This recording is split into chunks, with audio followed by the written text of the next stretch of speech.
Microsoft, I want to bring up something to you about Quantum Break. This article from Extreme Tech, written by Joel, if true, actually bothers me somewhat. Now, I'm not here to ramble on about how the Xbox One is going to be 720p. We all knew that the consoles were underpowered since day one, and there's nothing changing that now.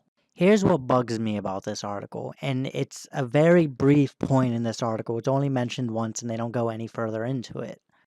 The PC version can be played at 1080p, but it's locked to 30 frames per second. Now that on its own doesn't bother me, because I know on day one some guy is going to figure out a way to unlock it to 60 frames per second.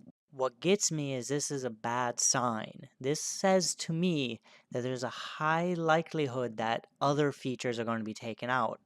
What are those features? I'm not sure.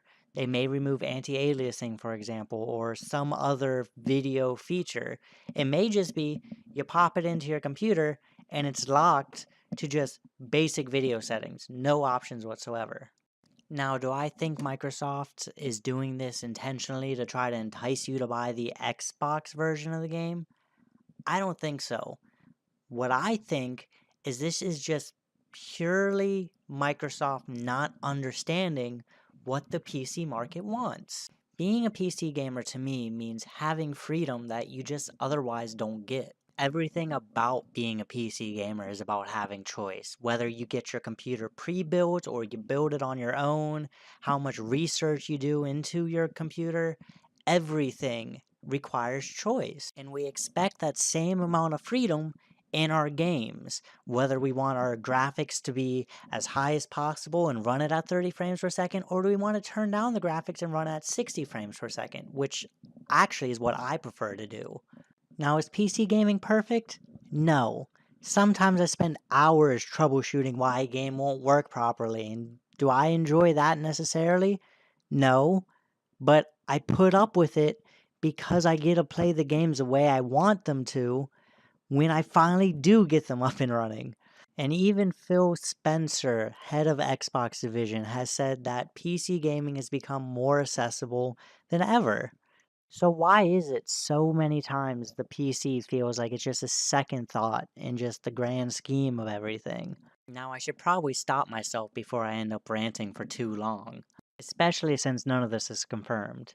And who knows, maybe the PC port of the game will actually be pretty good, and Microsoft would sincerely surprise me at that point.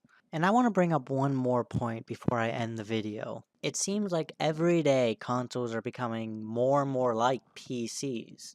Not even 2 years ago, digitally downloading games on consoles were just not heard of. And even when you buy the physical media for a console, you still have to end up downloading gigabytes of patches just to play the game.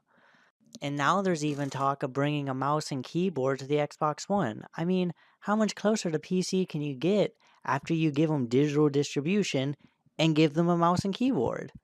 So I guess what I'm trying to say, Microsoft, is you just can't treat the PC like a slightly upgraded Xbox One. It's just not fair for starters, and it's just not making anyone happy. That's just my thought. And anyways, this is John of Jonn Tech News. See you next time.